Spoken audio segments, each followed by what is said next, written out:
സുഭാഷിതങ്ങൾ 20-ാം അധ്യായം. വീഞ്ഞ് പരിഹാസകനും മദ്യം കലഹക്കാരനുമാണ്. അവയ്ക്ക് അടിമപ്പെടുന്നവന് വിവേകമില്ല. രാജാവിൻ്റെ ഉഗ്രകോപം സിംഹഗർജനം പോലെയാണ്. അവനെ പ്രകോപിപ്പിക്കുന്നവൻ ജീവൻ അപകടത്തിലാക്കുന്നു. കലഹത്തിൽ നിന്ന് ഒഴിഞ്ഞു നിൽക്കുന്നത് ബഹുമതിയാണ്. ഭോഷന്മാർ ശണ്ട കൂട്ടിക്കൊണ്ടിരിക്കും. അലസൻ ഉഴവുകാലത്ത് നിലമൊരുക്കുന്നില്ല. കൊയ്ത്തുകാലത്ത് തേടി നടക്കും, ഒന്നും ലഭിക്കുകയില്ല.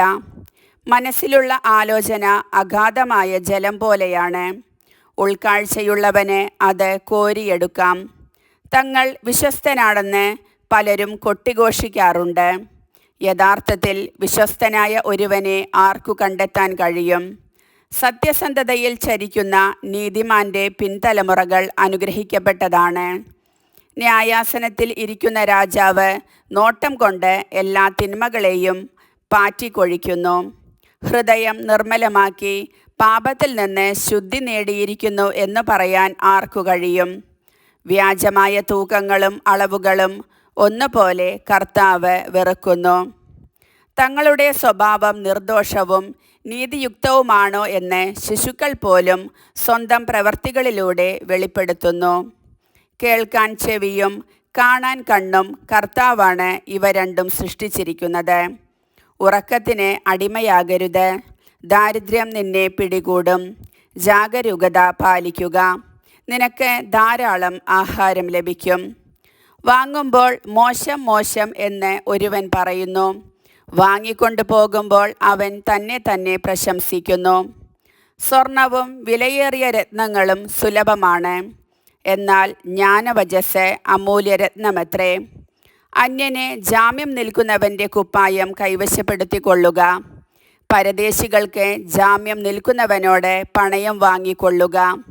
വഞ്ചനയിലൂടെ നേടിയ ആഹാരം ആദ്യം മധുരിക്കുന്നു, പിന്നീട് വായിൽ ചരൽ നിറയും. ആലോചനയോടെ പദ്ധതി തയ്യാറാക്കുക. ബുദ്ധിപൂർവമായ നിർദ്ദേശമനുസരിച്ച് യുദ്ധം ചെയ്യുക. ഏഷണിക്കാരൻ രഹസ്യങ്ങൾ പുറത്തുവിടുന്നു. ബുദ്ധിശൂന്യമായി സംസാരിക്കുന്നവനുമായി സംസർഗം അരുത്. അപ്പനെയോ അമ്മയെയോ പ്രാകുന്നവൻ്റെ വിളക്ക് കൂരിരുട്ടിൽ കെട്ടുപോകും. തിടുക്കത്തിൽ കൈവശപ്പെടുത്തിയ സ്വത്ത് അവസാനം അനുഗ്രഹകരമായിരിക്കുകയില്ല. തിന്മയ്ക്ക് പ്രതികാരം ചെയ്യുമെന്ന് പറയരുത്. കർത്താവിൽ ആശ്രയിക്കുക, അവിടുന്ന് നിന്നെ സഹായിക്കും. കള്ളത്തൂക്കം കർത്താവ് വെറുക്കുന്നു. കള്ളത്രാസ് നന്നല്ല. മനുഷ്യൻ്റെ കാൽവയ്പുകൾ കർത്താവാണ് നിയന്ത്രിക്കുന്നത്. തൻ്റെ വഴി തന്നെത്താൻ ഗ്രഹിക്കാൻ മർത്യനു കഴിയുമോ? ഇത് വിശുദ്ധമാണ് എന്ന് പറഞ്ഞ് തിടുക്കത്തിൽ വഴിപാട് നേരുകയും പിന്നീട് മാത്രം അതിനെക്കുറിച്ച് ആലോചിക്കുകയും ചെയ്യുന്നത് ഒരു കെണിയാണ്.